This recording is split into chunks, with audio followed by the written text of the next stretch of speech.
Já, velkomin að Rauða borðinu. Við höldum áfram að reyna að skilja heimsögulegum í og sérstaklega stríðið og innrásina í Úkraínu. Nú er komið að því að reyna átt okkur á því hvaða fyrirbrigði í Rússland í dag er. Það er ekki einfalt. Þetta er þjóð og ríki sem hefur gengið í gegnum ótrúlegar hamfarir á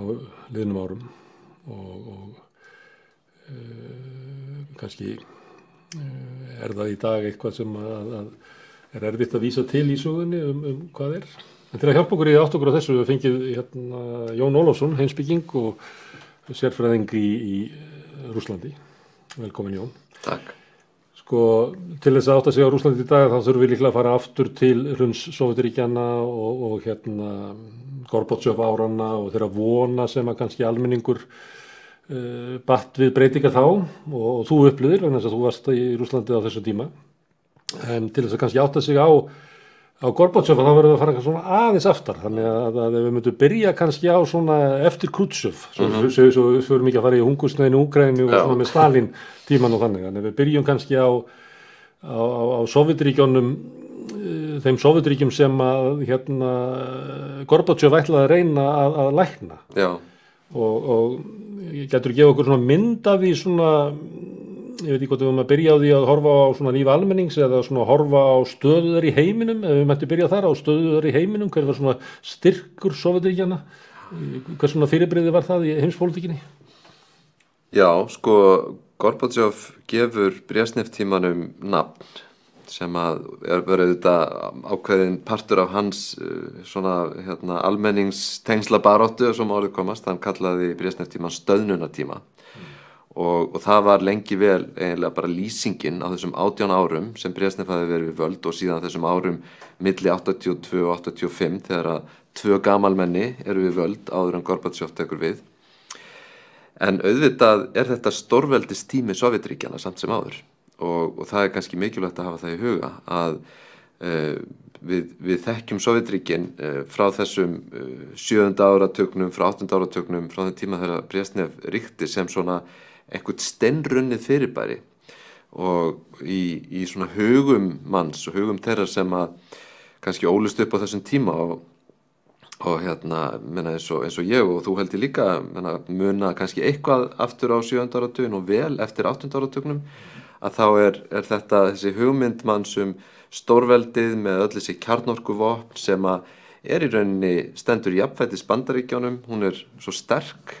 en leið þetta algjörlega óræða fyrirbæri þar sem að vitneskja það sem er að gerast í Sovétríkjunum er engin. Jafnvel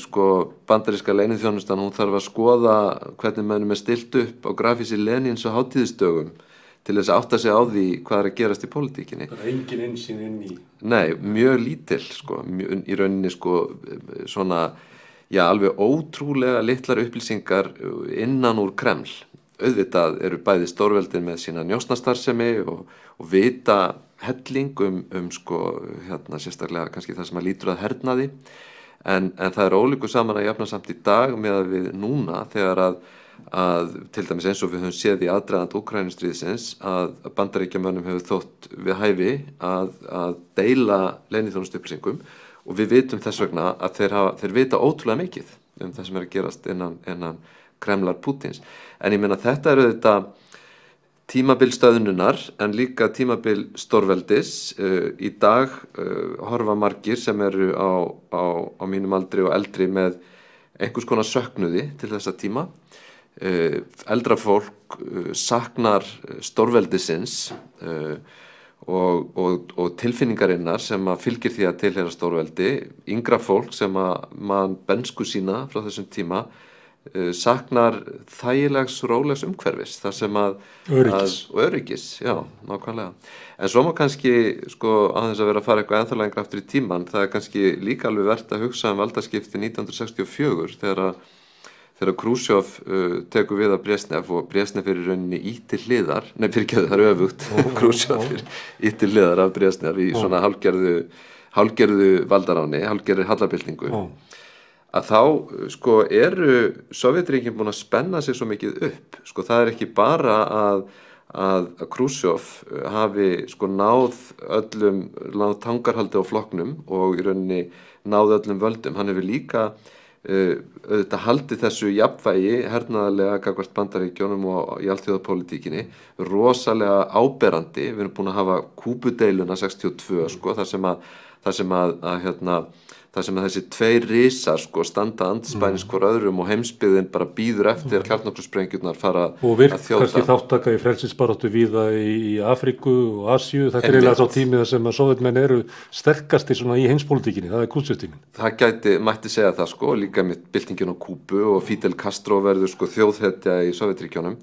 En það líka sko Khrushchev hann missir í rauninni tökin á vendingastjórnuninni því að hann fer að sko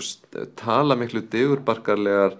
það hvernig Sovétríkin muni sko ná Bandaríkjunum líka bara í neyslu og lífsgæðum og öllu slíku. Og það sko 1961 dálítið krúsíal ár sko hjá Khrushchev. Það var til dæmis stórt flokksþing sem gert gífurlega mikið úr og að þetta ár til dæmis skrifar Árni Bergmann mikið í Þjóðviljan bjartsýnina í Sovétríkjunum, andan í fólkinu og bara uppbyggingu og svo framvegis, en á mjög skömmum tíma þá fer einhvern veginn þetta aðeins að fer að halla undan fæti og sérstaklega gerir svona flokksleiðtogarnir, þeir fara átta sig á því að það eiginlega búið að spenna væntingarnar upp úr öllu valdi og þetta að hluta til ástæðan fyrir því að Khrushchev tekin til hliðar, að það þarf einfaldlega að dempa þetta aðeins. Óttinn við pólitískan óróleika. Já. Og það margt að gerast sko, það eru líka það til dæmis nýkomin út mynd sem nýbúið að gera Kæru félagar heitir hún eftir Andrei Konchalovsky sem lýsir mjög merkilegum atvikum í Cherkassk Novotcherkassk í Suður-Rússlandi þar sem að urðu mótmæli og síðan svona óeirðir sem voru barið niður af hernum og þetta var sko farið að krauma dálítið undir niðri. Og þannig að við sjáum líka á Brezhnev-tímanum það alveg gífurlegur ótti við óánægju almennings út af lífskjörum. Þannig að sko menn eru farnir að sjá það að væntingarnar eru að fara upp, það búið að lofa einhvern veginn á miklu og það þarf aðeins að dempa þetta.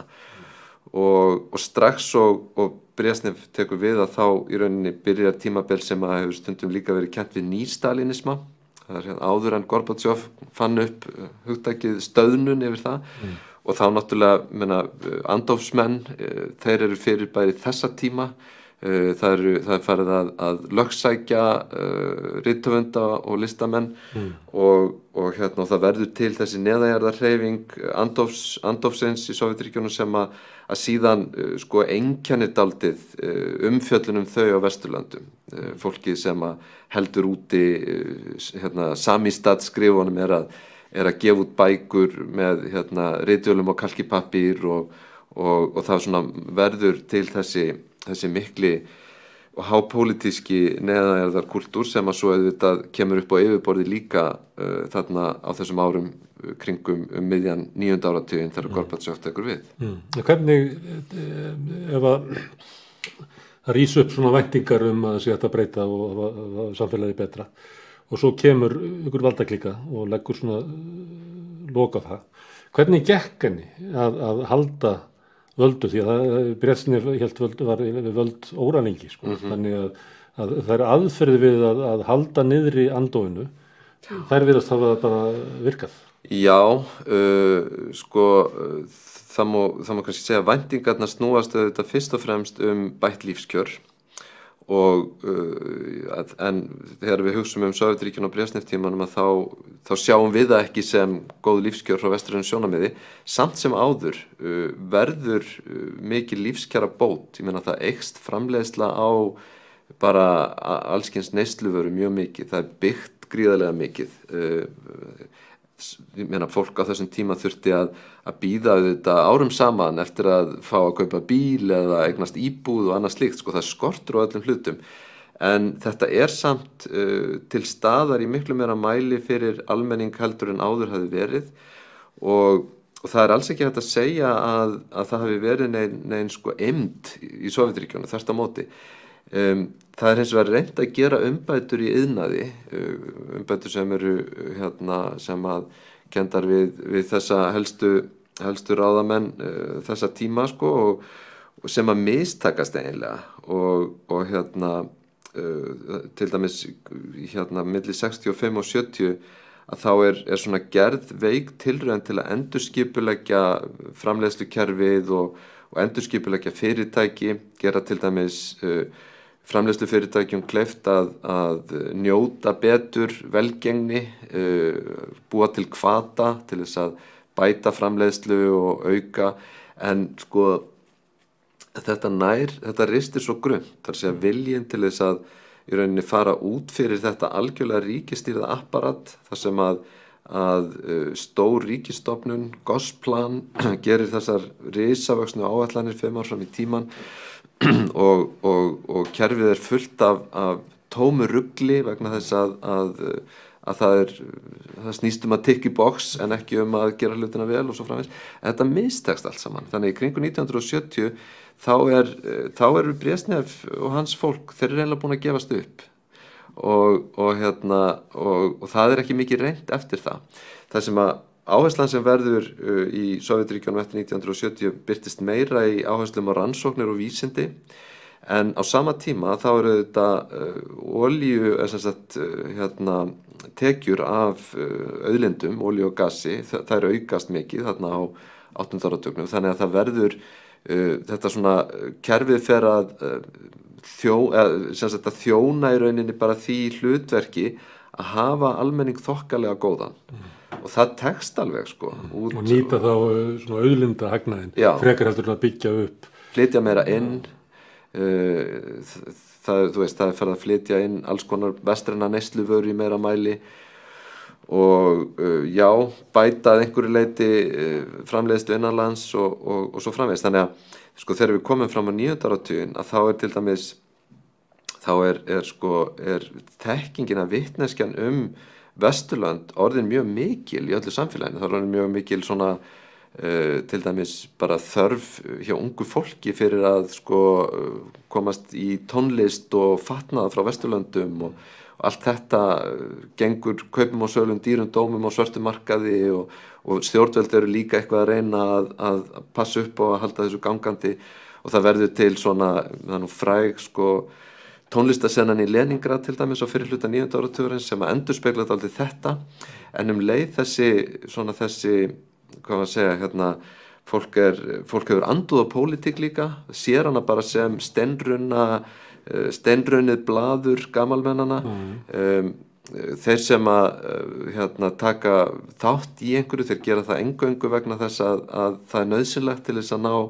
fram í lífinu og það sko hafa verið skrifað mjög skemmtilegar greiningar einmitt á þessum síðsovjerska tíma þegar að einmitt svona pólitísk þáttaka í augum flestra sko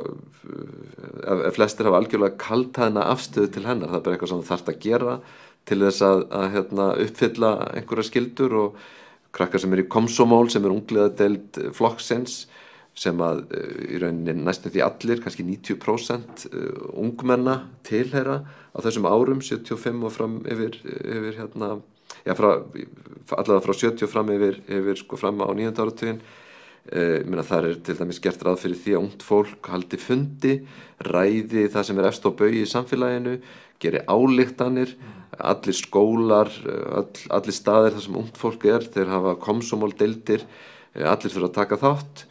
En það vita allir að þáttakan felst í því að þeir sem að nenna taka sér að leiða starfið, að þeir bara kunna að búa til ræðurnar upp úr leiðarapröfdu þann daginn eða upp úr því efni sem þeir fá sent og það eru haldnar þessar próforma ræður og sagt það sem þarf að segja og svo greiða allir atkvæði og það er 100% þáttaka og allir greiða atkvæði með því sama, og þegar það er búið þá er þetta að fara á skíði eða fara á balli eða gera eitthvað skemmtilegt sko. Leita sér að einhverju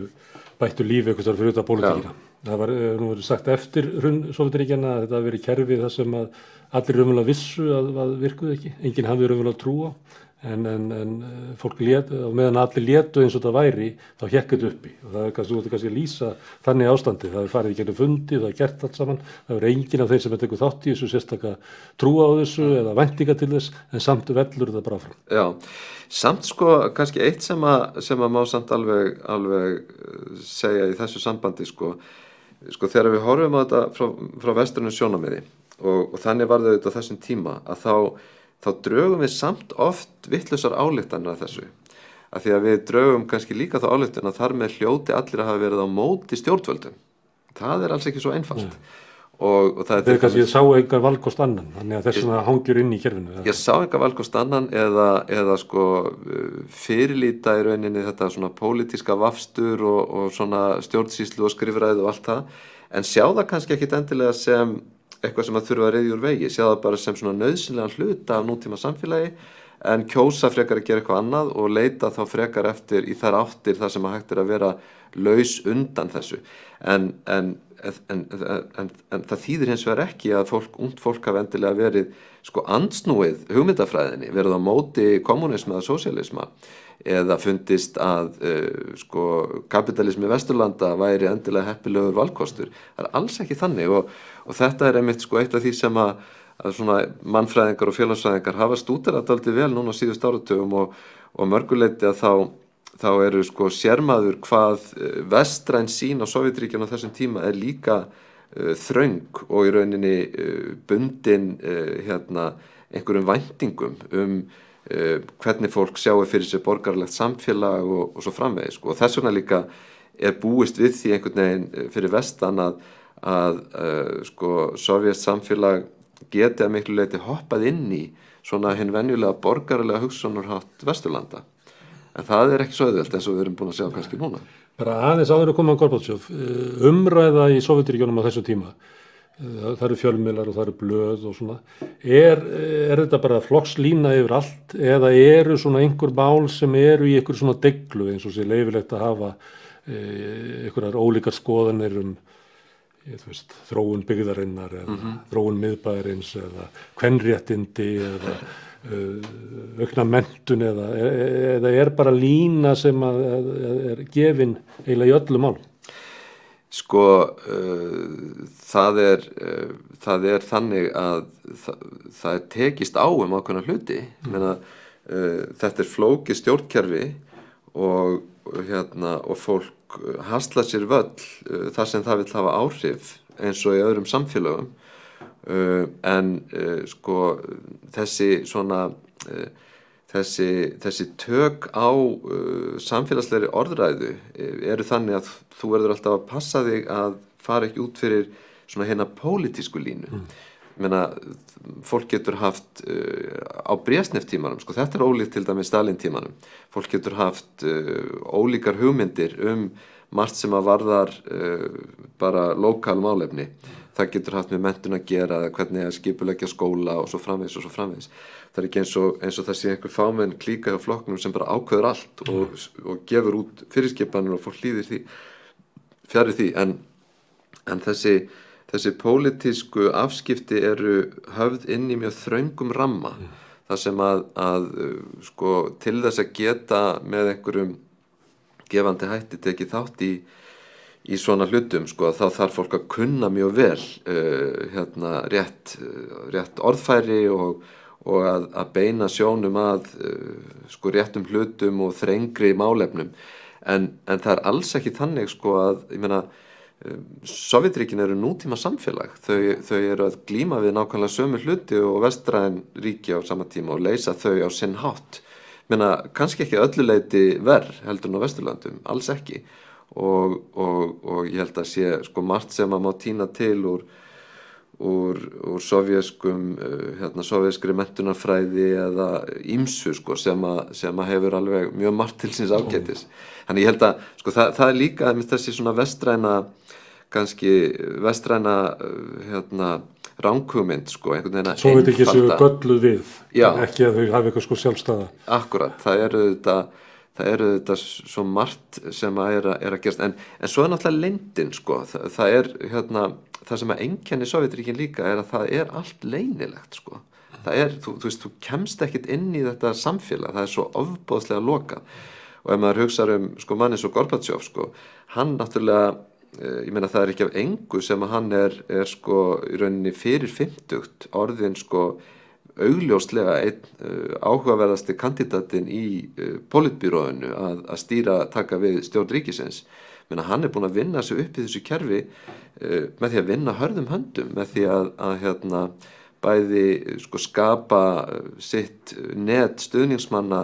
á þeim stað þar sem að hann starfaði, sem var í Stavropol og síðan í Moskvu, en líka bara með því að vera umbótasinnaður, hafa góðar hugmyndir, hrinda hlutum í framkvæmd, ná árangri og svo framvegis. Þannig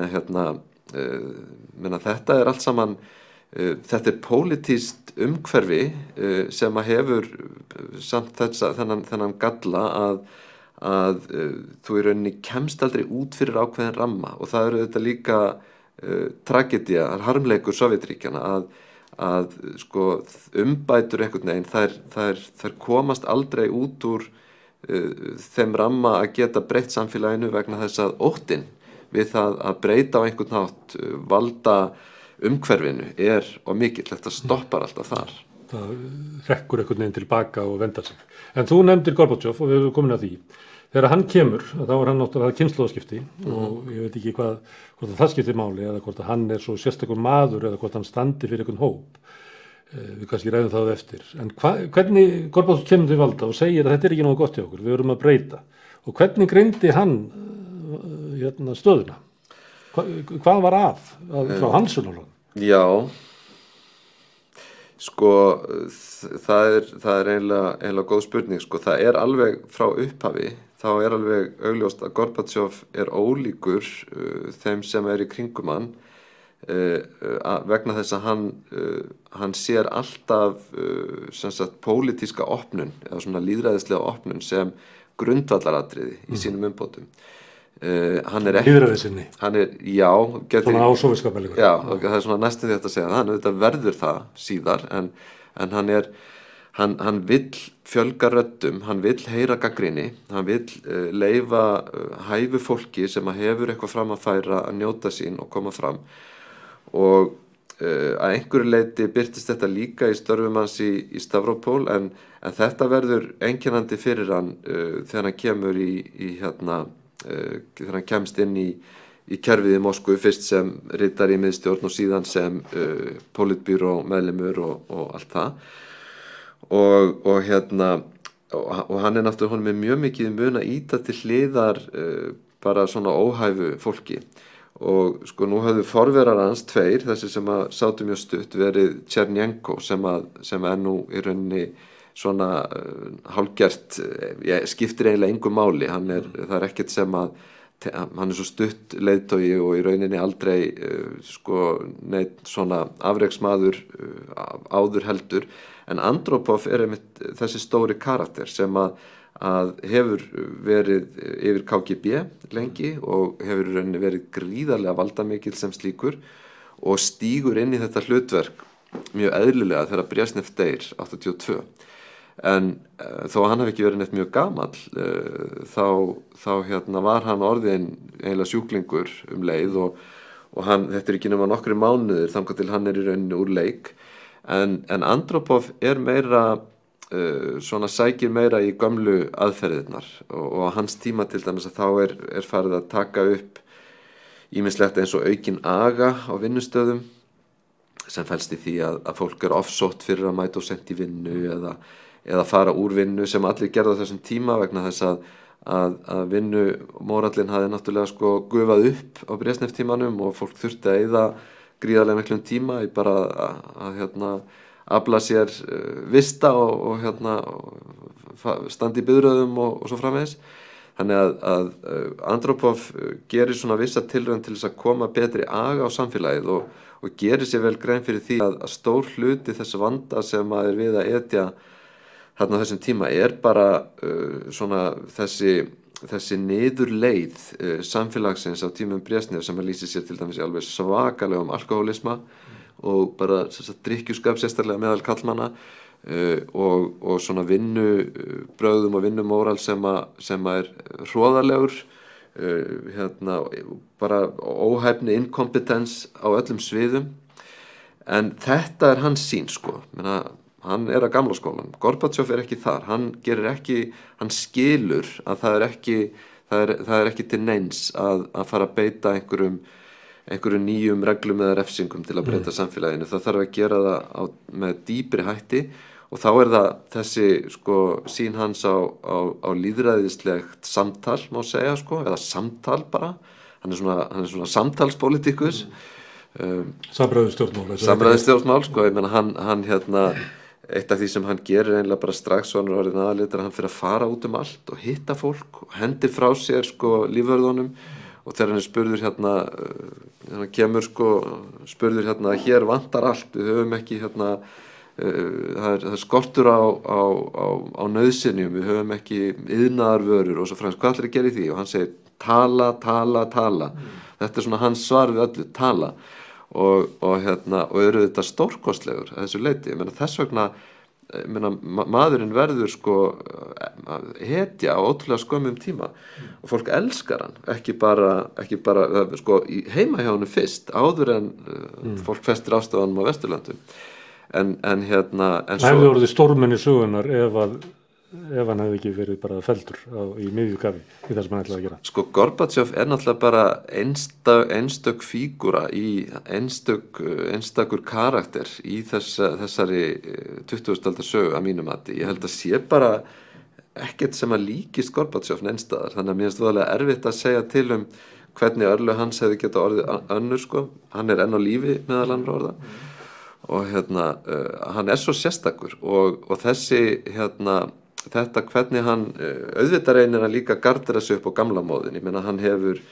innan politbýrósins og þá hefur hann alla strengi í hendi sér framan af sko. En hann fer þessa leið að hann vill hafa samtal, hann vill láta gagnrýni koma fram opinskátt, hann vill að flokksþing og flokksfundir sé ekki bara annars vegar þessi fyrirfram ákveðnu leikþættir, hins vegar í rauninni kannski átök mál sem haldið algjörlega innan afmarkaðs ramma og fara aldrei út í það að verða svona ideológisk deilumál. Þess að hann vill leyfa þessu öll að koma fram, og það auðvitað skapar síðan þessa vaxandi gjá á milli hans og gömlu flokkselítunar, sem að þarna á árunum 88-89 orðið þess að það í rauninni alltaf farið að tala Gorbatsjov og umbóta sinna hans öðrum megin, og síðan harlínum en hins vegar. Þetta verður svona þessi viðtekna skipting þegar það horft á Sovétríkin, og ég meina, fyrst eins og þú manst nú örugglega jafnvel og ég sko, fyrst tortryggnin á Gorbatsjov mjög mikil á Vesturlöndum. Það alveg í 2 ára þá eru allir að segja að þetta sé nú bara blöff sko, þetta sé nú bara enn eitt Sovétleiðtoginn, og auðvitað það rétt að því að hann það, hann notar þær valda aðferðir sem þarf, en hann samt öðruvísi, og svo loksins þegar fólk dagur uppi hvað segir maður, þegar fólk áttar sig á því að hann ekki þessi gamli Sovétleiðtogi, þá fer einhvern veginn þetta að koma upp að vernda Gorbatsjov gagnvart hallinnumönnunum. Við erum alltaf með aðeins of einfalda sína þessar hluti, þetta var ekki svona einfalt heldur, en Gorbatsjov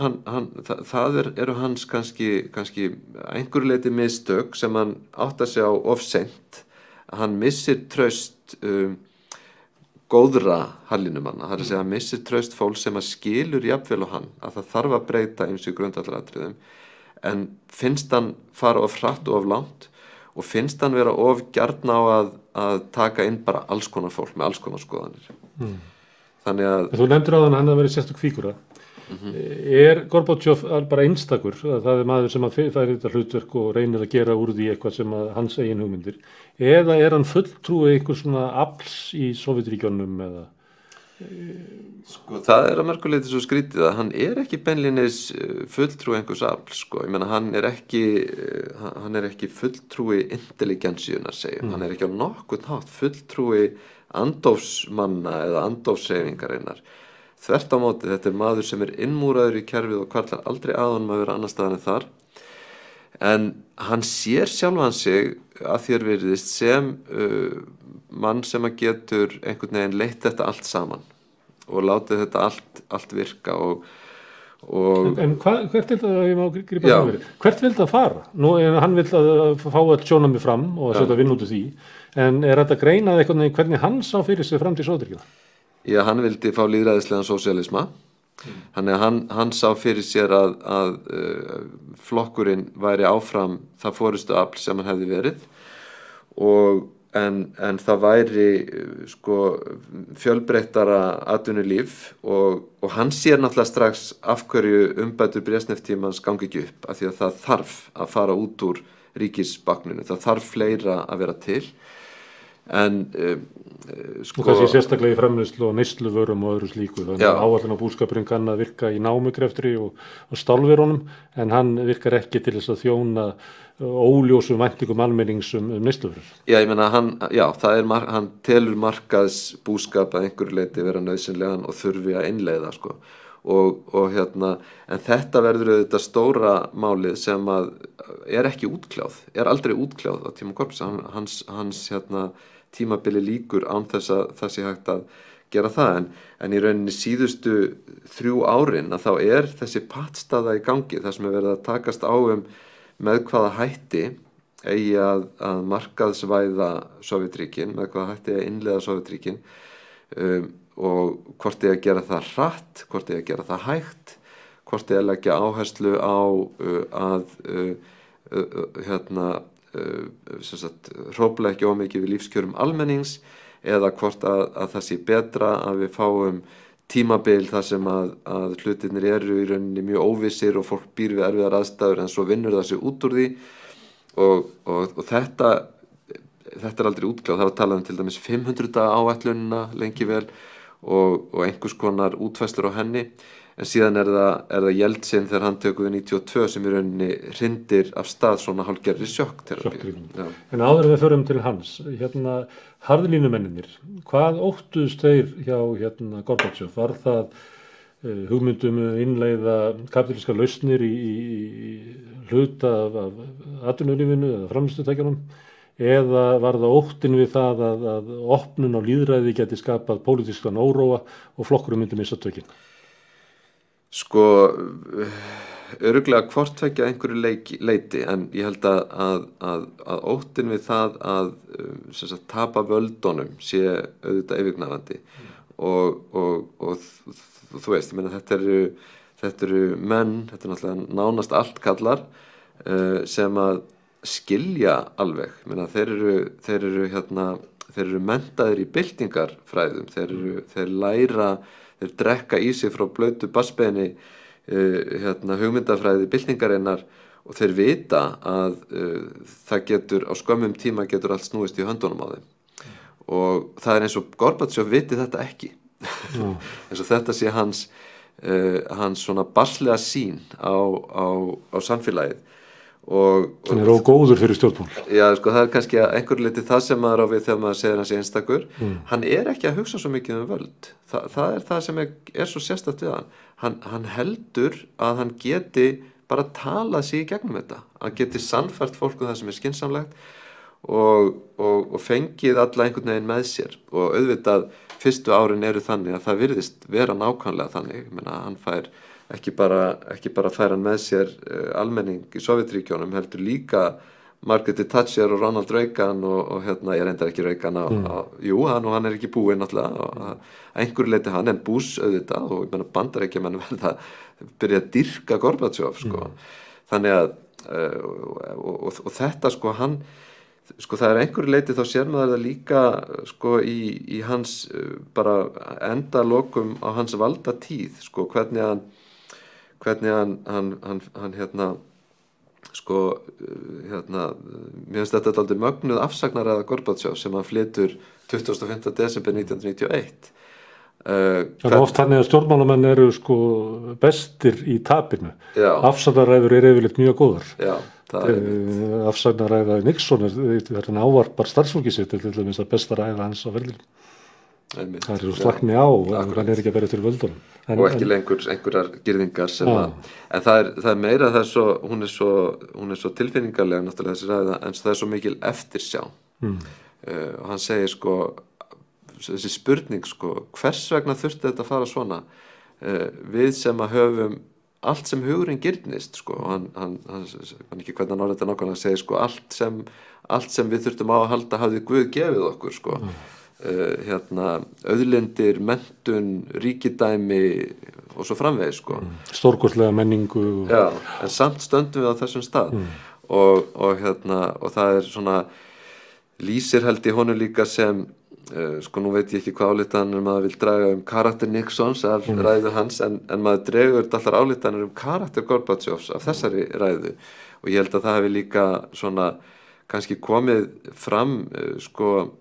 hvernig hann sko, eins og segja, hann er enn á lífi, hann er að hefur þessu mjög lítið frammi og ég hef nú ekkert séð haft eftir honum eftir að þetta stríð byrjaði,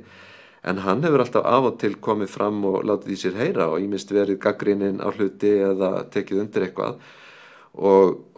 það er alltaf, það fylgir alltaf Gorbatsjov þessi bara umhyggja sko og nú fer þetta náttúrulega hljóma svona hálfvæmið sko en það bara finnst mikið til að skoma. Mér finnst það og mér finnst það að vera náttúrulega bara einhver magnaðasti leiðtogi sem að maður hefur nokkuð tíma séð og eins og ég segi algjörlega einstakur, ég veit ekki hvernig maður þetta ber eitthvað saman við hann en samt sko eru örlög hans einmitt þessi að hann hrökklast Jeltsin tekst að hrekja hann úr embætti með dyggri hjálp Úkraínu sem að má nú kannski alveg rifja upp líka þegar að verða að skoða söguna og þannig að hann er settur í þá stöðu að hann er bara ekki lengur þegar hann segir þessi forseta embættinu þá gerir hann vegna þess að hann er einfaldlega ekki lengur forseti. Þá erum við komin að nýjum kafla þar sem að átökin á milli Gorbatsjov og harðlínumannana sem virðast vera leikurinn enda með því að það kemur bara eitthvað allt annað sem að tekur yfir. Hvernig gerist það? Já, það gerist náttúrulega með valdaráns tilrauninni í ágúst 1991 og þá er sko Gorbatsjov virðist sjá hlutina þannig að hann sé svona hægum skrefum að feta sig í átt að réttu lausninni. Það eru sko harðlínumennirnir snúa við honum baki tildulega snemma 87 kannski 86, 78 eða þessi sem eru svona á svona frekar varðveislu línunni hvað Sovétríkin varðar og flokkin varðar. Hinir fara að hrekjast frá honum seinna. Það gerist svona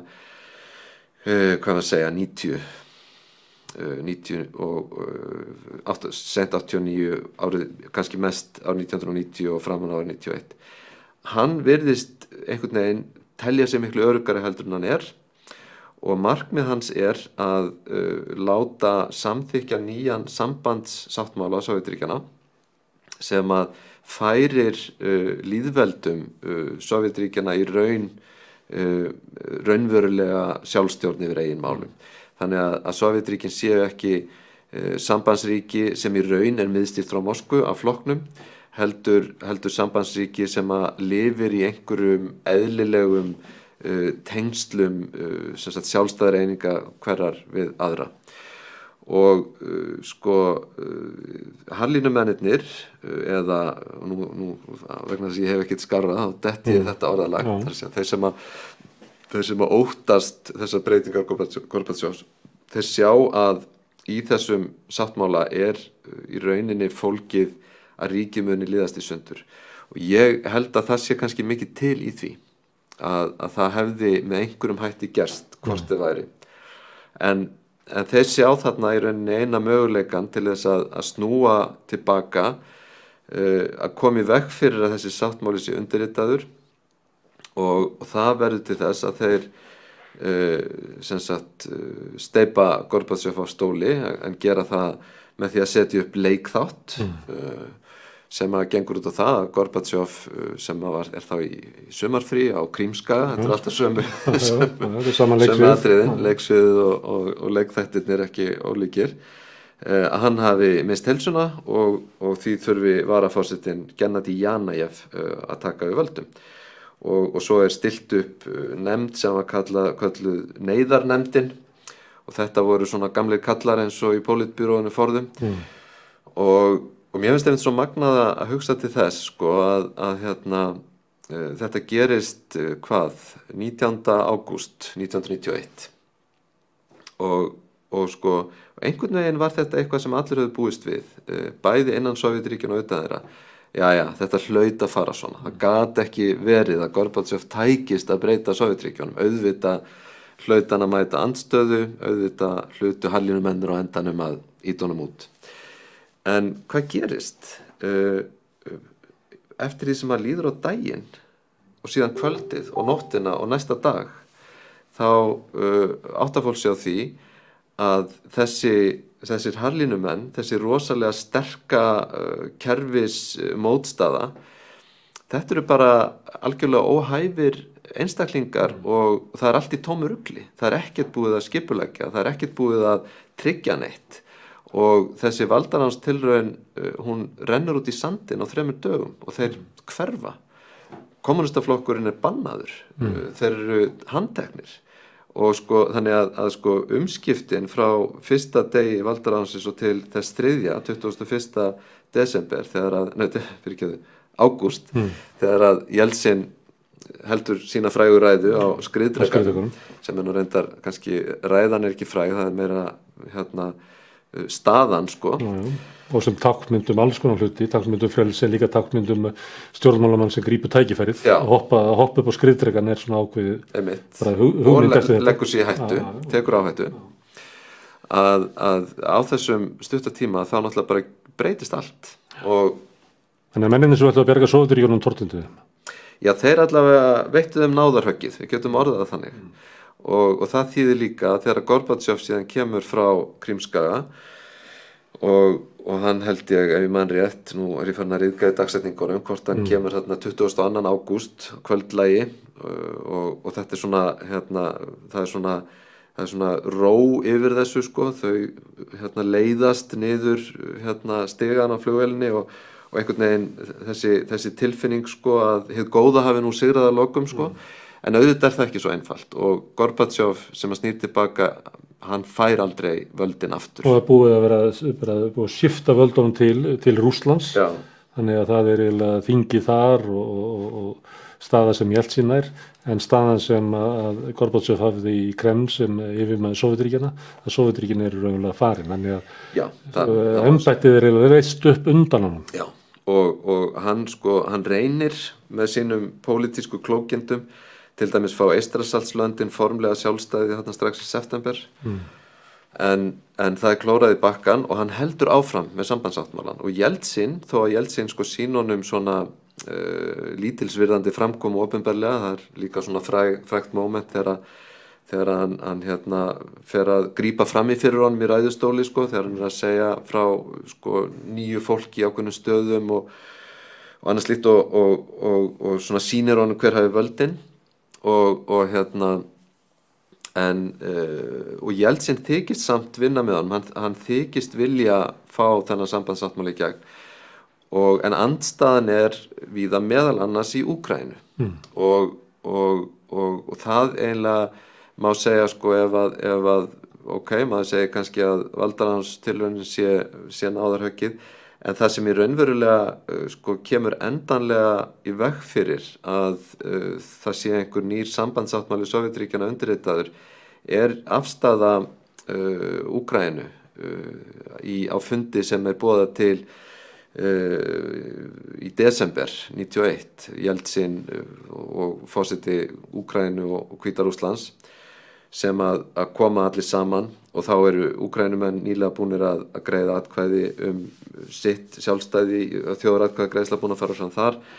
og þingið búið að kjósa þennan forseta og það hann, sem Leonid Kravtjuk sem þá svona forseti Úkraínu, hann í rauninni segir ég mun aldrei skrifa undir þennan samning og þá það Jeltsin sem að hann reyndar kemur í hlut þess hvítrússneska að láta Gorbatsjov vita af þessu og það í rauninni sko mómentið þegar að Sovétríkin eru búin sögu þeirri lokið. Þetta 8. desember 1991. Þá komum við að Jeltsin árunum og menn deila og vilja tala Gorbachev upp eins og þú hefur gert. En það líklega enginn sem að gera það við Jeltsin í dag. Þessi tími, það náttúrulega að þú talar shock treatment, að breyta Sovétríkjunum og það oft bent á það hvað það var gert þarna. Það var eiginlega bara engavætt eiginlega allar félagslegu eignir í Rússlandi og auðlindir á einu bretti sem býr til alla þessa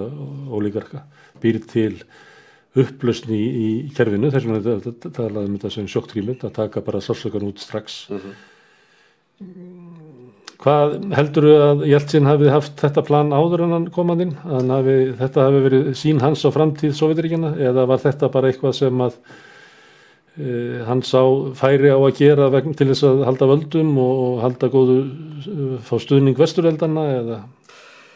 Sko, það sem að hafði gerst þarna á undan, sko, kannski það líka mikilvægt að átta sig á því hvers vegna Jeltsin verður svona mikilvægur, sko. Rússland í sjálfu sér, eða rússneska sambandið, það hefur pólitískt alltaf stöðu í Sovétríkjunum heldur en hinn lýðveldin. Það hefur vissulega samskonar svona stjórnsýslu struktúr, en það í rauninni, Rússland Sovétríkin, það að segja að það ekki... Svipað á England Bretland, það hafi ekki sömu stöðu, England eins og Skotland og Wales og Norðurland. Já, kannski má líka þessu saman, en Rússland náttúrulega svo miklu stærra heldur en öll hinn ríkin og það eiginlega dálítið augljóst, sko, að leið og við erum farin að sjá Sovétríki, þar sem að Rússland hefur sjálfstæða pólitíska forystu, þá hljóti hún alltaf að ógna sovéskri forystu og þegar að Rússland verður sem sagt sjálfstætt, það gerist þarna 1990, Jeltsin kosinn forseti þessa sjálfstæða sovét lýðveldis og hann fer að safna í kringum sig fólki sem að kannski þá þegar búið að átta sig á hvert stefnir, að þá það nú þannig að hann fær dálítið í kringum sig unga fólkið, þar að segja yngri stjórnmálamenn, yngri hagfræðinga sem að hafa róttækari hugmyndir hvernig að breyta hlutunum og eru mjög vel að sér í svona þessari, hvað maður segja, þessum neoliberalisma sem að alls ráðandi á Vesturlöndum á þessum tíma og hlusta mjög mikið á hagfræðingana sem eru helst að halda því fram. Þannig að það sko verður dálítið einkennandi fyrir Jeltsin tíman að hann með þessa tegund af fólki í kringum sig. Sem vilja bara að við breytum okkur sem fyrst í einhvers konar vesturöldi. Innleiðum kapitalisman, já. Og byggjum upp samskipti vesturöld. Við erum með rangastefnu, við tökum þeirra stefnu í hverli. Já, kannski þetta á þeim tíma líka bara hugsa meira almennt út frá bara ideológiskum sjónarmiðum, að fólki finnst bara að það eigi allir að sjá það sé augljóst að þetta sé sú stefna sem hafi sigrað. Markaðshyggja, með einhvers konar ólíkum tegundum hugsanlega eða mismunandi versjónum af velferðarkerfi, en markaðskerfi fyrst og fremst. Margaret Thatcher orðaði þetta á þessu tíma, bara held ég á þessum árum, það engin annar valkostur. Akkurat, það og ég meina þetta var þetta bara út allan heim, svo ríkt í pólitískri forystu þess tíma, langt inn á vinstrivænginn, sko. Og þannig að það ástæðan fyrir því að Igor Gaidar sem þarna forsætisráðherra, kollungur maður, ég meina hann bara 30 eitthvað, sko, og hann segir, hann frægt þegar hann lýsir því þannig, sko, ég veit alveg, ég verð ekki lengi forsætisráðherra, ég verð orðin svo óvinsæll eftir nokkra mánuði að fólk mun ýta mig burtu, en það var það sem þurfti að gera, fannst honum, en sko, síðan ef við horfum á sko það eru nokkrir þræðir þessa tímabils, ef við horfum á tíman til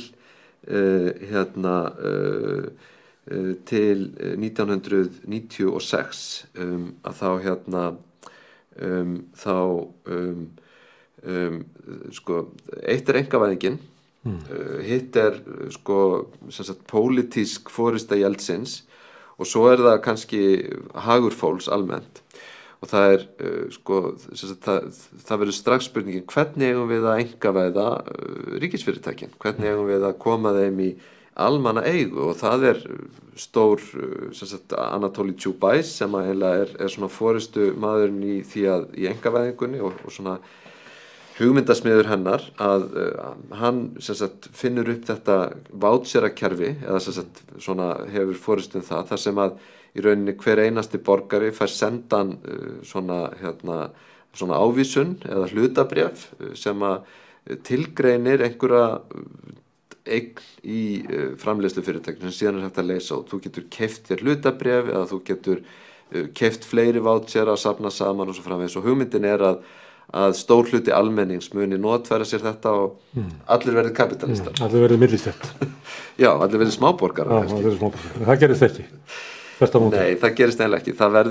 Þetta verður til þess að einmitt það verður ótrúlega mikil auðsöfnun á fara hendur og það eru nokkrir einstaklingar sem að ná yfirburðastöðu. Það eru þetta miklu fleiri sem verða ríkir, ég meina fullt af fólki sem að kannski við vitum ekkit eða heyrum aldrei sem að gerði það sem að hugsjón frjálshyggjunnar vill, þar að segja eignaðist eitthvað sem að það gat síðan ræktað og byggt upp og ég meina hugsaðan samvirkjubúin sko fullt af fólki í landbúnaði sem að hefur byggt upp alveg frábæra hluti nákvæmlega þessum forsendum en stóru línurnar eru þessar að öll stóru fyrirtækin og auðvitað auðlindirnar komast í hendur örfára sem að verða síðan þetta sterka afl og ráða dálítið lögum og lofum. En sko, þegar maður talar einkavæðingu, þá þarf maður líka hugsa annað, sko. Á þessum tíma þá einkavæðingin ekki bara einkavæðing atvinnutækja, heldur hún líka einkavæðing íbúðarhúsnæðis. Því að það mjög lítið það í Sovétríkjunum að fólk eigi sitt íbúðarhúsnæði. Það verður svona nokkur form af tilkalli til húsnæðis. En það sem að gerist líka að fólk gert kleift að eignast húsnæði sitt án þess að leggja fram nokkra fjármuni, þess að ákveðin búseta veitir fólki réttindi til þess húsnæði sem það í. Og þetta þýddi til dæmis og líka annað sem rétt að huga, allt svona til dæmis verð á sko þessari svona almanna þessum gæðum eins og rafmagni, gasi og svo framvegis mjög lágt allan 10. áratuginn. Þannig að lyfjakostnaður fólks, hann verður aldrei neitt voðalega mikil, þrátt fyrir allt. Og það skýrir það til dæmis hvers vegna það gat gengið að fólk hefði sko fáránlega lágar tekjur eða fengir hreinlega ekki greidd laun mánuðum og jafnvel árum saman. Að sko lyfjakostnaðurinn furðulega lágur þrátt fyrir þessar fyrstu 2/3 hlutum í allir tíman. Já, eða svona, ég myndi nú segja megnið af 10. áratugnum sko. Þannig að þú veist, þú hefur ekki persónleg gjaldþrot til dæmis, fólk ekki sko sett í þá stöðu. Það var mikið fjallað þessu tíma til dæmis þá sem að mistur umverulega eftirlaunir sín, út af verðbólgu og öðru slíku að þá var þetta ekki neitt. Já. Það var stór hluti eldri kynslóðinu upplifði sig sem svíkin. Já, það náttúrulega einmitt, það sko allt sem að hét sparnaður bara hvarf og það gerist reynda strax bara 1990 sko undir einum af forsætisráðherrum Gorbatsjovs sem að hét man ekki fornafnið Pavlov sem að það var klift 0 af rúblunni og ég meina svo þetta verðbólga og fólk hefur engar tryggingar og meina sumir sem hafa safnað sparifé sko sjá það bara verða engu. Þannig að það vissulega gerist sko. En Jeltsin, hann fulltrúi einhvers stjórnmálafls eða hann bara maður sem stekkur á okkur tækifæri, tekur við hlutverkinu og svo bakkaður upp af ólígarkonum? Hann náttúrulega bara hvað svona stjórnmála fyrirbrigði Jeltsin? Ég myndi segja bara populisti, mjög svona skýr dæmi populista, valdsækin populista. Hans fortíð var líka eins og Gorbatsjovs að vera leiðtogi kommunistaflokks eða flokksdeildar í borg. Hans borg var Sverdlovsk í Úrlfjöllum sem heitir Jekaterínburg í dag og þar hafði hann staðið sér vel. Hann var einn af þessum fólki sem að Gorbatsjov sótti út af landsbyðinni til Moskvu og hann fannst hann svo góður að hann hafði svo gott orð á sér fyrir dugnað og fyrir að vera laus við kreddur og annað slíkt. Þannig að en sko Jeltsin verður strax hann hann tekur við sem formaður Moskvudeildarflokksins sem var mjög í rauninni þessi á Sovéttímanum að þá má segja að það sé sko jafngildi að vera borgarstjóri, að vera flokksdeildarformaður í þessum stóru borgum og en hann kemst strax upp á kant við flokkinn og honum bolað út og Gorbatsjov tekur þátt í því og það eitthvað sem að Jeltsin fyrirgefur honum aldrei en hann verður svo vinsæll og náttúrulega og kannski forseta þess að hann gat orðið sko forystumaður í andofinu það að flokkurinn hafi hafnað honum, hann hefði líklega ekki staðið til boða ef hann hefði verið allir inni. Já, það getur verið sko og ég meina hann náttúrulega kosin þarna ég nú aðeins að maður fyrir aðeins einhvern veginn að rugla til þessum ártölum það nú líklega 91 sem hann kosin formulega forseti af æðstaráði Rússlands sko, kosin forseti þess og ég meina það var engin yfirburðasigur sko, það var svona frekar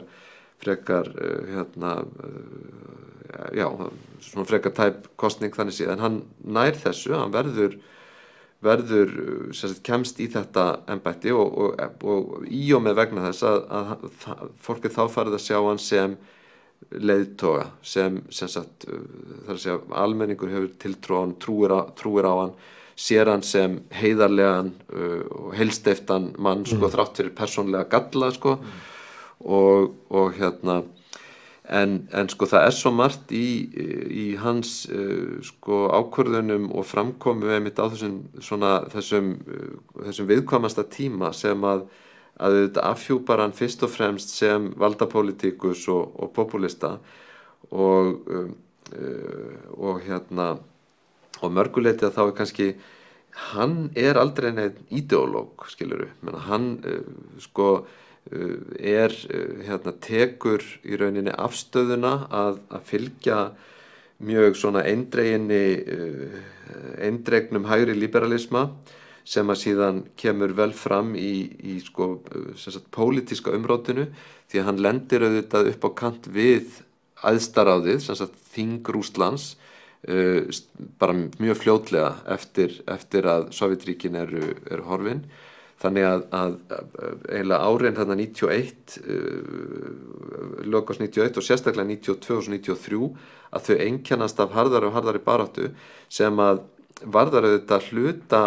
sko ástandið í landinu vegna þess að það verið að fara með svo miklu offorsi í breytingarnar en líka bara að Jeltsin siglir þarna út úr þann reynir ekkert að sko vinna með þingin og treystir því ekki og þetta tengist nú líka stjórnarskrá sem að var mikið tekist á þessum tíma og menn sáu sko nýja stjórnarskrá Rússlands sem þann vettfang sem mundi svona skilgreina ríkisvaldið og Jeltsin hlynntur mjög sko frjálslyndri útgáfu af stjórnarskrá sem svona mjög vestræn og síðan sko þegar að sko bæði út af þessu máli en líka út af öðrum stórum deilumálum 93 að þá í rauninni leysir Jeltsin þingið upp í september 1993 eða bara rekur það heim án þess að hafa nokkra sko lagalega heimild til þess og hann í rauninni má segja að hann sko fremji ákveðna tegunda valdaráni með því að reka þingið burtu og það sættir sig ekki við það og það verður uppreist og fyrstu dagana í október 1993 barist á götunum í Moskvu að falla eitthvað á 300 manns í þeim átökum en Jeltsin hefur betur í og með vegna þess að hann sko það er svona moment þegar að spurningin með hvernig stendur herinn og eftir dálítið hik þá kemur herinn með Jeltsin og í rauninni aðstoðar yfirvöld við að hreinsa út þetta lið sem hafði þá búið sig í þinginu og verið þar í bakvið sko viðgerðingar í marga daga og síðan hafði verið gerð tilraun til þess að taka yfir sjónvarpshúsið og borgarstjórnarskrifstofur og annað slíkt. Þannig að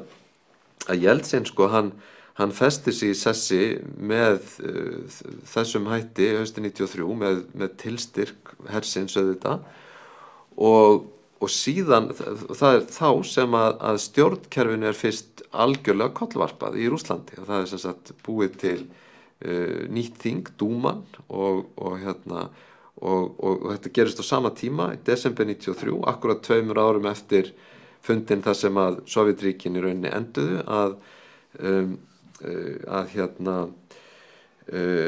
sem sagt það er greitt atkvæði nýja stjórnarskrá og kosið nýtt þing og stjórnarskráin sem sagt hún í grunninn svo sama er enn við lýði þó að Putin hafi breytt henni mjög mikið fyrir 2 árum en Jeltsin auðvitað spila sig út sem pólitíkus þarna og eftir þetta, eftir 93 og þetta þýðir mikil völd forsetans, minni völd þingsins Forsetaræði að vísu sko ekki eins og það í dag, þingið hafði meira að segja heldur en það hefur í dag en jú, forsetin hefur algjörlega töglun á haldinnar en Jeltsin verður mjög óvinsæll með fljótlega eftir þetta og svo hann náttúrulega virkur alkoholisti öfugt við bæði Gorbachev og Putin sem hafa báðir verið edrú í embætti og lagt mér þess áherslu á að draga úr almenni drykkju bæði Gorbachev gerði mikið átak í því að draga úr drykkju og var ágengt gerði rannsóknir á því sem sýndi það að hann hafi bjargað mörgum mannslífum með því en Jeltsin aflagði það leið og hann komst til valda en ef við förum á seinni hlutan á síðustu ári Jeltsin tímans að þá hrynur rúblan og það eru efnahagsvandræði í Rússlandi almenn tilfinning á því að við sem ekki á góðri leið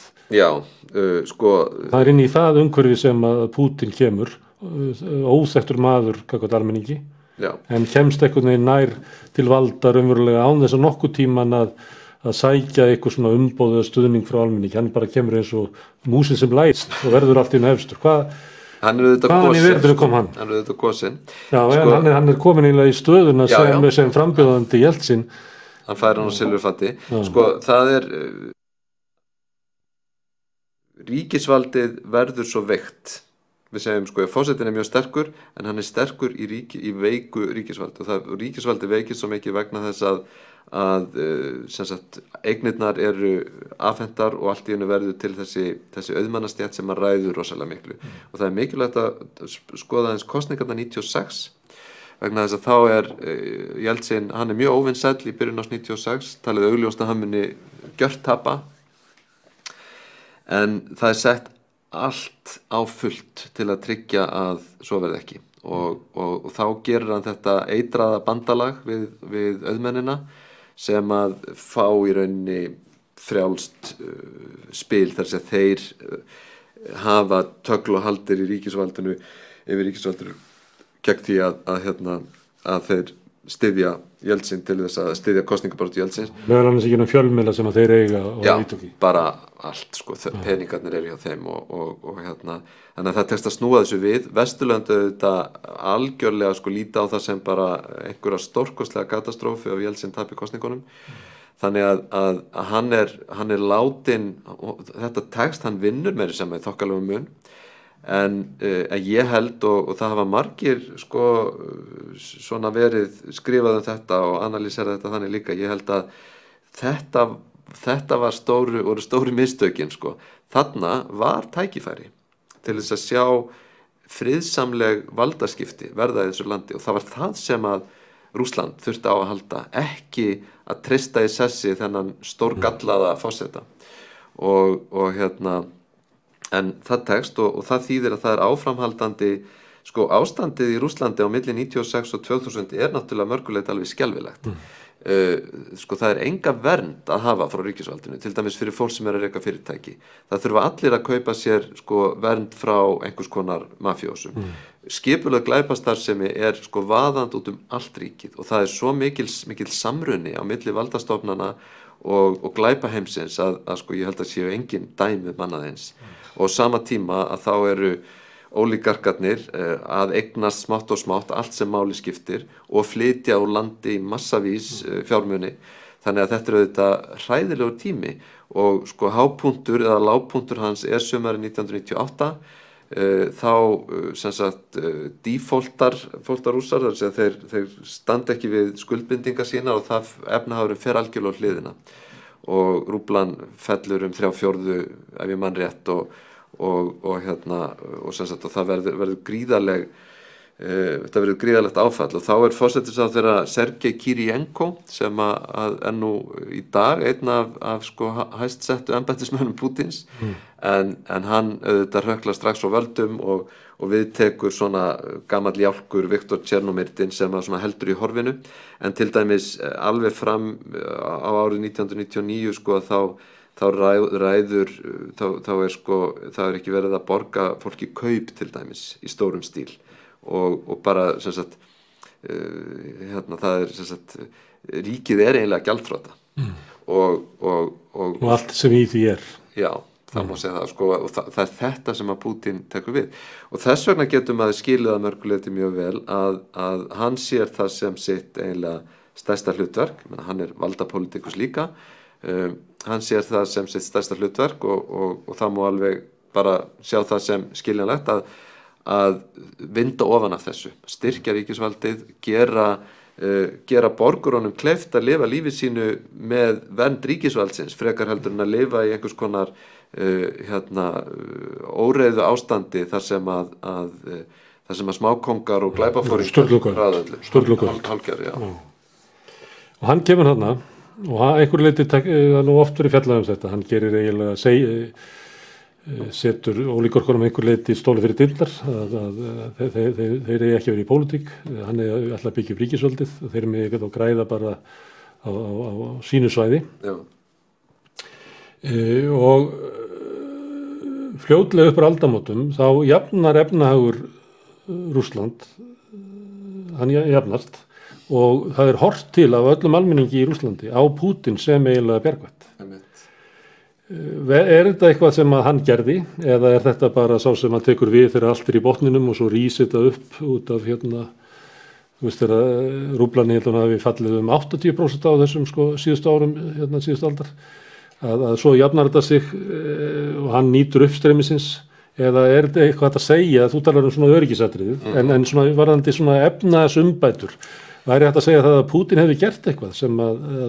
hann hefði fært Rússum velferð? Sko, ég held reyndar að sko kerfislegu umbæturnar ef við erum að hugsa lagabreitingar og annað slíkt sko að mjög miklu leyti komið til á 10. áratugnum, þannig að hann nýtur þess auðvitað en það hans styrkur kannski ekki síst í því að vera mjög sterkur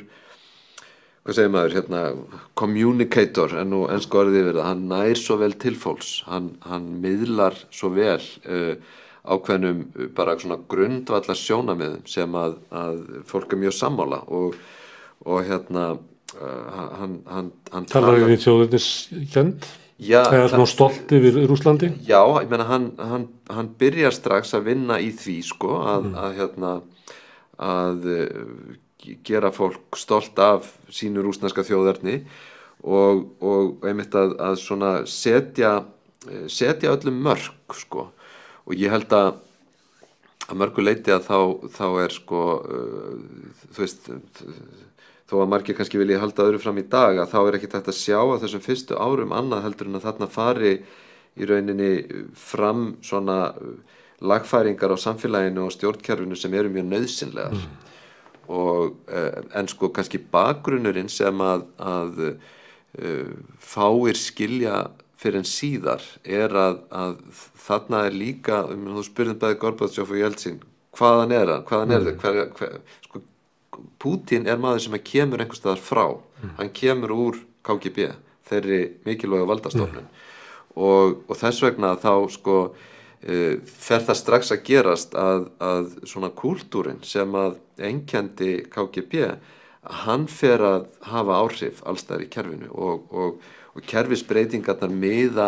auðvitað mjög hratt að því að styrkja ríkisvaldið ekki bara sem sem verndara samfélagsins, viðskipta og atvinnulífs og eitthvað slíkt, heldur líka að styrkja bara vald ríkisins í miklu dýpri og kannski svona drungalegri skilningi. Yfir hugsunum og gjörðum almennings. Já, og en sko samt sem áður, ég meina, sko, ef maður horfir á aftur ræður Putin, sko, þá hann alltaf, sko, hann mjög svona auðmjúkur í rauninni, í sinni framkomu til að byrja með. Hann alltaf öðruvísi í dag, miklu, sko, hann var ekki svona, sko, hrokinn sem að stafar á honum í dag það var ekki snefill á honum til að byrja með, í svona þessum, þegar hann kemur fram, sko, svona opinberlega, kannski annað í samskiptum hans við fólk og inn í kerfinu, en sko, honum annt ákveðin fjölbreytileika í hugmyndafræði og í stjórnkerfinu og hann heldur nálægt sér til dæmis mörgum af umbótasinnum Jeltsins, sko, og sumum með Anatoly Chubais sem að eiginlega yfir einkavæðingunni sem að Putin hefur fordæmt mjög harðlega, hann ennþann dag í dag háttsettur maður í Rússlandi, ég nefndi Sergej Kirienko, þannig að það eru nokkrir, sko, sem eru þarna komnir í mikilvæga stöður sem að halda áfram, sko, og ég meina, einn af forsætisráðherrum hans Kasjanov sem var nú í bara talsverðan tíma líka fulltrúi þessarar frjálshyggju 10. áratugarins. Þannig að það alls ekkert, sko, Putin snýr ekkert baki við pólitíu Jeltsin áranna nærri strax og sér, sko, á mörgu leyti hann saminandi afl, alveg myndi ég segja til svona 2006-07. Og þá tekur hann smá hlé í 2008 tekur hann hlé sem forseti, en maður aðeins farin að sjá strax, sko, 2006-07 svona þessa tilhneigingu til þess að búa til, sko, meira þetta svona, þennan svona ofsa, sko, það til dæmis ungliðarhreyfing sem að valdaskipti síðar það náttúrulega, stjórnarskráin getur ekki setið lengur. Já. Hann setur bara inn mann til þess að verma stólinn sína meðan að hann bregður sér aðeins frá. Það náttúrulega, það maður sem að lítur svo á að hann ætla að hafa algjör völd yfir ríkinu. Einmitt. Sko, já, sko, þú getur sagað mér að vera nævista, en ég held nú samt að Putin hafi ekkert endilega ætlað sér að koma aftur þegar hann hætti 2008. Ég held að mörguleiti hafi hann skilið, og ég meina, augljóslega sjáum við það núna, að besta hugmyndin fyrir hann var að hætta 2008. Ef hann hefði gert það verið best fyrir alla. Já, og hans hefði verið minnst sem stórkostlegs leiðtoga. En sko, hann fer ekki út, hann forsætisráðherra og heldur áfram, og sko, og það sem að gerist á þeim tíma, sko, 2008 til 2012 einhvern veginn virðist auka áhyggjur svona þessara ráðandi afla í kerfinu að Medvedev sé ekki treystandi. Medvedev hefur augljóslega mjög svona frjálslyndar tilhneigingar, ekki það að hann sé einhvers konar frjálshyggju maður, heldur meira að hann er opinn og maður sér alveg á svona pólitíu áformunum að hann hefur áhuga á opnu samfélagi að sko styðja, þú veist, menntun og áhrif millistéttarinnar og allt það, sko. Þannig að sko hvað sem að nákvæmlega verður til þess og hvenær það gerist að Putin ákveður að snúa aftur, að þá frá hausti 2011 þá það alveg ljóst. Og það er svona momentið sem að taldi ákvarðandi í september 2011 þá það tilkynnt, og það er sko Medvedev sem að fær svona það niðurlegandi hlutverk að tilkynna það að Putin hafi nú hugsað sér að koma aftur og hann muni stíga til hliðar. Og það er verri Putin sem stígur aftur? Já, hann er verri, ég held að það sé engin spurning. Og strax náttúrulega 2011, það eru haldar þingkosningar 2011, í desember 2011, þegar að mikill grunur kosningasvindl, og eiginlega held ég hafi nú verið svona sýnt nokkuð vel fram á það að það hefur verið umtalsverð skekkja í niðurstöðum þá, og þetta veldur alveg rosalegum mótmælum í Moskvu og eiginlega skapast alveg ný hreyfing fólks, og sko, þá kemur Navalny fram á sjónarsviðið, þetta alveg sterkt, sko, Alexei Navalny sem að núna situr í fangelsi og svona... Þú dregur svolítið fram svona spillinguna í kringu Putin, að hann sé að svíkja þjóð sína. Já, það hans svona stóra áhugamál að fjúpa spillingu. En Navalny var líka, sko, svo dregst þetta langinn, Putin tekur formlega við embætti í maí 2012 aftur og þá brjótast líka út mótmæli og þá tekið mjög hart á því. Og það sko fjöldi manns, þá byrjar þetta sem hafði ekki gerst áður að öryggissveitir eru sendar inn, það fullt af fólki handtekið, það eru ákærur og eftir mótmælin 2000, sem voru 2012 þá eru sko tugir manna dæmdir til sko langra fangelsisvistar, 2 til 7 ára og þannig að svona byrjar seinni hlutin hjá Putin og þá ekkit sko áhugin á því að einhvern veginn að finna balans eða ná sáttum enginn. Og hann myrðir andstæðinga sína, hann eiginlega já, allavega andstæðingar hans eru myrtir. Lítur út eins og hann sé bara raðmorðingi að hann myrðir pólitíska andstæðinga sína. Já, sko reyndar held ég að maður þurfi að líka hafa í huga í svona ríki eins og Putin, sko, að þetta á við svo margt, að þá svo margt sem að gerist ekki vegna beinna fyrirmæla leiðtogans, heldur vegna þess að það eru ákveðnir aðilar sem skynja að leiðtoganum hugnast þetta eða hitt. Putin eins og mafjósa þýleiti að hann getur látið fólk skilja hvað hann vill án þess að segja það hreint út, sem við segja að Donald Trump hafði þennan hæfileika líka og allir góðir mafjóforingjar hafa hann að sjálfsögðu. En nú erum við komin svona að þeim tíma það sem hefur verið að fjalla Rússland í dag og þegar við horfum yfir hennar tíma sem að þú varst í Moskvu þegar Sovjetið var að falla og það voru miklar væntingar hjá fólki breytingar, að nú væri það var vor í Moskvu. Það hefur ekki ræst og lýsing þinn á þessu tíma, það svona lýðræðisleg áhrif á framtíð landsins, það varla í þessari söguðinni. Það eru einhverjar deilurinn í dúmunni, en það aldrei þannig að það hafi raunverulega áhrif. Það eru bara einhverjir menn sem taka ákvörðun að fara þessa línu. Það eru einhverjir menn sem að koma innan úr einhverjum stofnunum ríkisvaldsins og ná tökum, taka oft með sér félaga sína eins og ávið Putin. Það eru margir svona fyrirverandi KGB-menn sem eru í kringum hann, ná að taka inn þá sem að voru áður. En það er raunverulega almenningur hefur eiginlega engin áhrif á þetta. Þetta ekki afleiðing af svona lýðræðislegri umræðum það hvert samfélag okkar á að fara. Það bara það gerist í þessari sögu þinni, ég verð að bara endar á það bara glitti valla í það sko. Nei, ég held að það sé kannski megi alveg segja svo sé sko auðvitað þá sko þegar ég kem fyrst 89 þá svo mikill pólitískur áhugi í Rússlandi í Sovétríkjunum, maður aldrei séðan aðeins vorið áður, ég kem þarna haustið 89 það hafði verið beinar útsendingar frá fyrsta þingi fulltrúaþingsins svokallað 2500 manna samkoma sem var að ræða málefni landsins og það fólk sat eins og límt við þetta allan daginn og horfði á þetta og ég meina þegar ég var þarna þá vikublaðið Moskvufréttir kom út man ekki hvaða dag í vikunni það var 50. eða föstudegi og það var nú ennþá þannig að það var erfitt að fólk það seldist upp eins og þannig að fólk þyrftist að ritstjórnarskrifstofum Moskvufrétta til að lesa blaðið þar sem það hékk upp á vegg og fólk stóð á götuhornum og rökræddi og það þetta alveg ótrúleg pólitísk vakning á þessum tíma og sem að hefur auðvitað gerst svo hratt og þess vegna upplifi ég 10. áratuginn þó að frásögnin sem að við erum búin að fara í gegnum sé meira hvernig svona afglöp og áföll Jeltsin-tímans að þá 10. áratugurinn fullur af þessu umræðum, pólitík og frjálsræði. Kannski það alveg rétt hjá þér að ef við horfum á heildarmyndina þá má kannski segja að í stóra samhenginu hefur almenningur ekki mikil áhrif og það til dæmis kosningaþáttaka hefur aldrei verið mikil í Rússlandi. Hún svona Putin hefur náðin upp fyrir 60% en hún var lengi vel bara innan við 50% og margt svona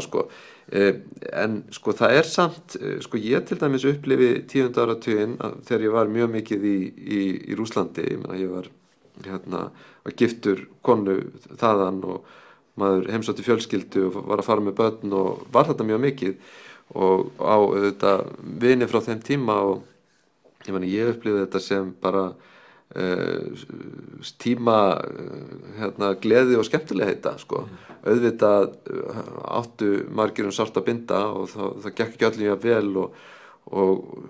persónlega sögur eru margar, en í heildina séð þá þetta tímabil þegar að allt svo opið og möguleikarnir eru ennþá svo opnir og fólk sér ekki að það sé nauðbeygt til að gera þetta eða hitt. Því finnst að hafa í rauninni heiminn í hendi sér, allavega þeim sem eru svona yngri sko. Þetta ekki svona í dag og þetta breyting sem að ég sé verða kannski fyrst og fremst á svona síðustu 10 árum, að fólk bara fer meira og minna inn í það að horfa þröngt á það hvað mögulegt. Ég meina sko þó að Pútín sé þakkað að hafa einhvern veginn aukið eða reist við efnahaginn, að þá náttúrulega 30 árum síðar, þrátt fyrir að Rússland ætti að geta verið miklu ríkara land en það í dag, þá erum við enn að horfa á mjög lágar meðaltekjur á fólki. Ég meina það kannski $700, þetta alltaf talið í dollar, hvað 100.000 kall á mánuði sko, sem fólk með í meðaltekjur. Ég meina það orðin 2 ár síðan ég ferði síðast í Moskvu, en ég meina það gerist alltaf þegar maður að hitta fólk svona á götum og maður verið að spjalla við fólk sem maður kannski þekki sko, svona lífskjör og annað sko. Ég meina þá vildu eftir sem áður 2017, 2018, 2019 langt flestir sem að tala við, þeir hafa áhuga á því að fara úr landi, skilurðu. Það að gerast núna. Það eru margir af fólkinu sem horft til þess að gæti hugsanlega breyta þessu. Það mikið unga menntaða fólkið í borgunum að flýja. Já. Og annars að ég sé að segja það að vera heima og breyta þessu. En eitt sem í sögunni líka, sko pólitískur farvegur andofs, það fór heldur ekki mikið fyrir því í sögunni. Þú nefndir pólitíska andstæðinga, en það eru oft menn sem að fá ekki mikið í kosningum, einangraðir. Þannig að nú svolítið horft til þess að Rússar varpi af sér Pútín, að það sé von okkar að þessi hryllingur í Úkraínu hætti. Hvernig getur það gerst? Já, sko ég verð samt að segja eitt í sambandi við sko þetta með pólitíkina sko, að andof, já, sko það náttúrulega ekkert mikið andof á 10. áratugnum vegna þess að það ekki þörf fyrir það. Það allt komið upp á yfirborðið, það má allt og það á þeim tíma pólitísk flóra sem mjög litrík, en það mjög mikið af frjálsum félagasamtökum, fólk hefur utan hefðbundinna stofnana að gera mjög merkilega hluti og það gríðarleg sko drift í samfélaginu. Og ég myndi segja sko eitthvað sem sko fer langt út fyrir það sem við þekkjum til dæmis á Íslandi, það sem að svona almenningsþáttaka óskaplega bundin til dæmis við stjórnmálaflokka og mjög þröng að mörgu leyti. Þetta rík hugmynd að geta haft áhrif á þróun samfélagsins. Það var á 10. áratugnum. En hvar það núna? Já, sko það það sem að síðan sko í rauninni undið ofan af. Og ég myndi segja sko það verður það myndast í samfélaginu ákveðin þreyta á pólitík þegar að fólk upplifir það svo að ríki sé ekki að delivera sko, sem að mjög fljótt. Ég meina það strax komið undir Gorbatsjov, fólk búið að missa trúna á honum áður en hann tapar völdunum sko, og ég meina hann bauð sig fram forsetakosningu 96 og hann fær 0,5% skilurðu. Ég meina fólk missir trúna á stjórnmálin. Og það leiðir ekki til pólitísks andofs, það leiðir frekar til þess að fólk fer í aðrar áttir og ég meina þá það ennþá mögulegt. En síðan sko sérstaklega undir Pútín að þá sko sem sagt þolinmæði fyrir þessu mjög lítil, að þá verður þessu skoðun, já, pólitík bara blaður sko, það bara alltaf verið að tala eins og Gorbatsjov vildi gera og við þurfum faglega pólitík, við þurfum þing sem að effektíft og klárar sín mál og það eru búnir til þröskuldar og það eru búnir til alls konar flóknar reglur sem að koma í veg fyrir að fólk geti boðið sér fram og í dag eru þessar reglur nýttar alveg til eins ídrasta, til þess að íta út úr framboði öllum svona andofsöflum og þá náttúrulega Navalny-hreyfingin rauninni eina hreyfingin sem að náði einhverju fótfestu gegn þessu. En þetta verður til þess að sko meðal annars að þessir sko frjálslyndu flokkar eða hægri flokkar sem að höfðu verið sterkir lengi vel, þeir bara hverfa. Þannig að eftir 2003 að þá eru bara þá bara Sameinar Rússland. Það er Sameinar Rússland og svo eru það 3 aðrir flokkar sem að eru, sko, einn kommunistaflokkurinn sem að í rauninni ekki alvöru stjórnarandstöðuflokkur en þó svona einhverju leyti sjálfstætt afl og hefur svona gott skipulag í öllu landinu. En svo eru það 2 aðrir flokkar sem að í rauninni bara svona platflokkar, það er flokkur Žirinovskís og annar flokkur sem heitir Réttlátt Rússland. Þetta er svona sýndar stjórnarandstaða sem að Pútín náttúrulega þekkti vel frá Austurþýskalandi, þar sem að líka voru starfandi stjórnmálaflokkar með sósíalíska einingaflokknum og þess vegna þannig að sko þingið að það sko þó að svona í lögformlega geti það haft sterkari stöðu, þá hættir það að skipta máli fljótlega eftir að Pútín tekur við og verður bara mjög auðsveift verkfæri hans